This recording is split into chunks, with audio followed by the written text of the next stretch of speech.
everyone, welcome back to our channel. If you're new here, please subscribe. I'd really love that. If you're returning, how you doing? Grab your coffee. I got seltzer. All right. Maybe a snack. Chocolate ice cream with chocolate cake. Listen, I'm hormonal, but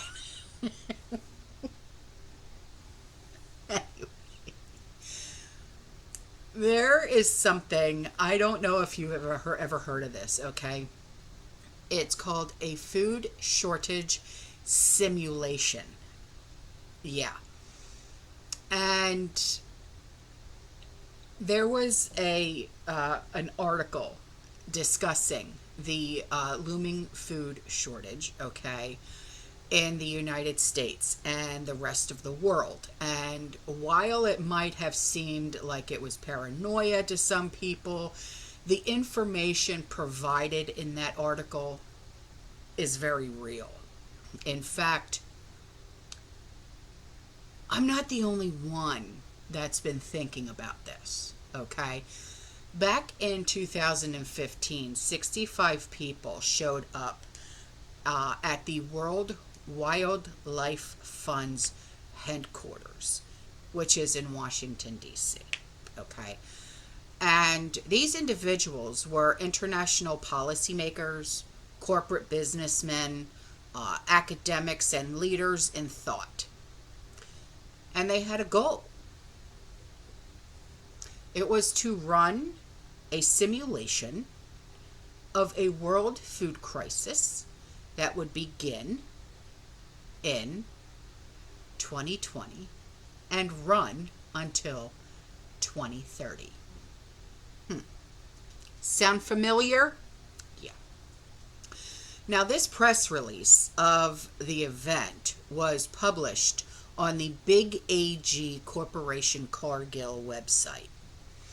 And it revealed that the food shortage simulation and that the decade between 2020 and 2030 would see two major food crises. And during this time, prices would rise 400% of the long-term average. There would be a number of climate-related weather events. Governments would be toppled in Ukraine and Pakistan. And famine would force refugees from Myanmar, Chad, Sudan, and Bangladesh. Sound familiar? I thought so. So, in this simulation that they called it, one government solution was tax the meat. Matter of fact, wasn't it like 2 weeks ago that I actually did a video on how they're going to start taxing meat? Yeah. Another was a global carbon tax. I think I talked about that in a video too. So, I mean, seriously, I hope this is all sounding familiar to you because I know that it does to me. Now, on Monday and Tuesday, 65 international policymakers, academics, business, and thought leaders, they gathered at the World Wildlife Fund's headquarters in Washington, D.C. to game out how the world would respond to a future food crisis. This is not a joke, okay? I'm being dead serious with you.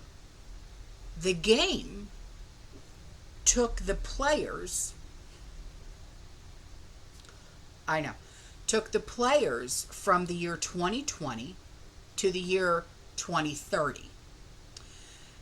As it was projected, the decade brought two major food crises, with prices approaching 400% of the long-term average, a raft of climate-related extreme weather events, governments toppling in Pakistan and Ukraine, famine, refugee crisis in Bangladesh, Myanmar, Chad, and Sudan.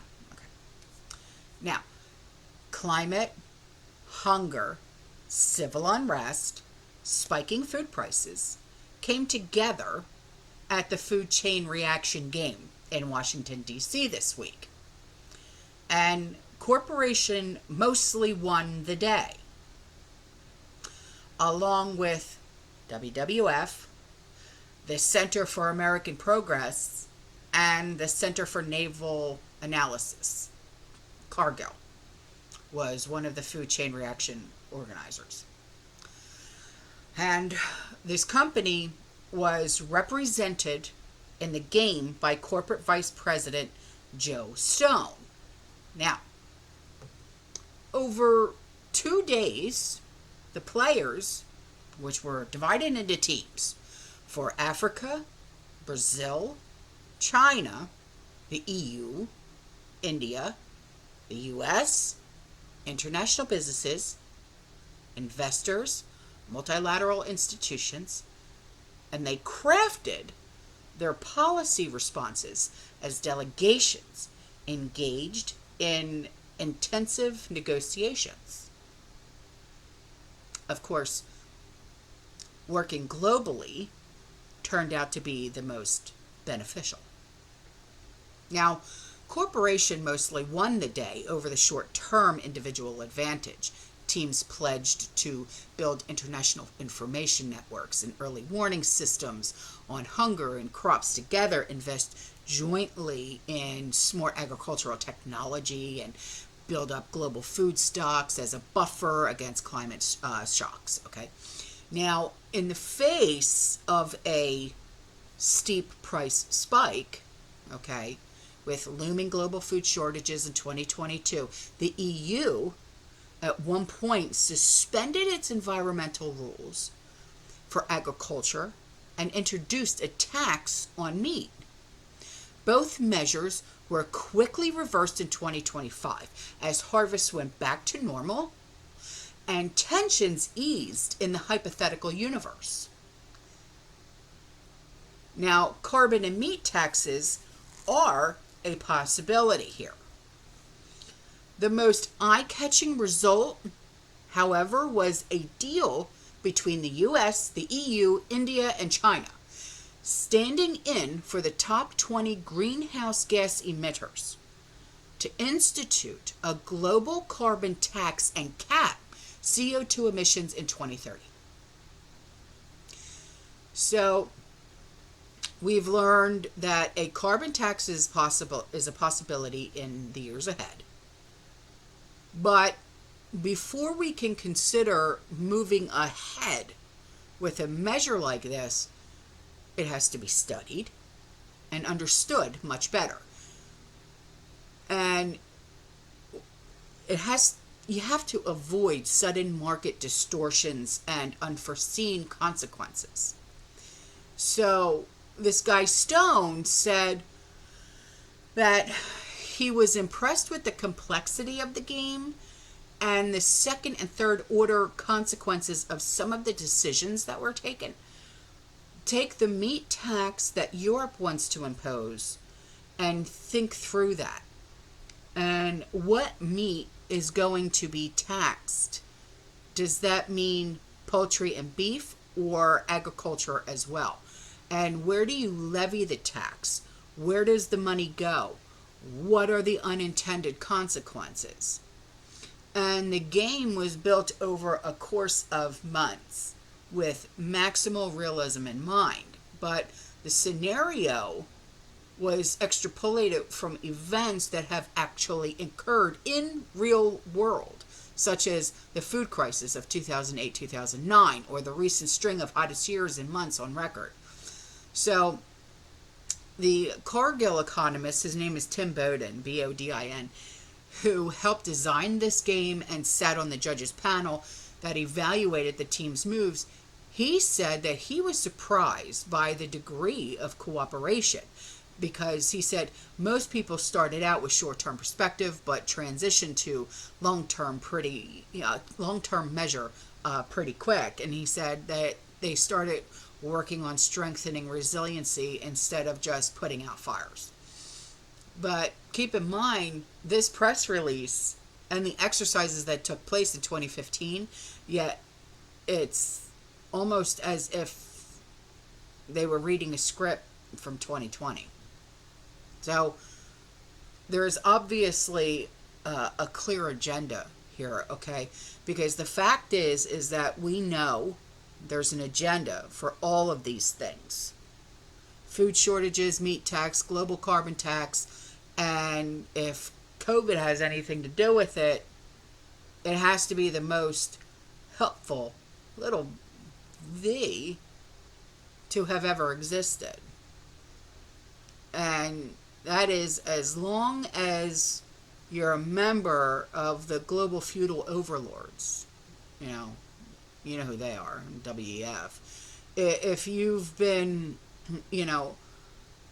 paying attention at all, okay, self-reliance is about to become a whole lot more important. I mean, do you think that the 400% price increase on food that has been predicted in this simulation, do you think that that is a correct prediction? I mean, how do you plan on preparing for this? And here's another question. If you knew of this previously, what do you think now? Like, now that we're literally in it, okay? I want to know. All right? Seriously. All right, guys, I'm out of here. I love you. I'll see you in the next one. You stay safe. You stay positive, okay? You keep prepping. And as always, fearless. Ciao.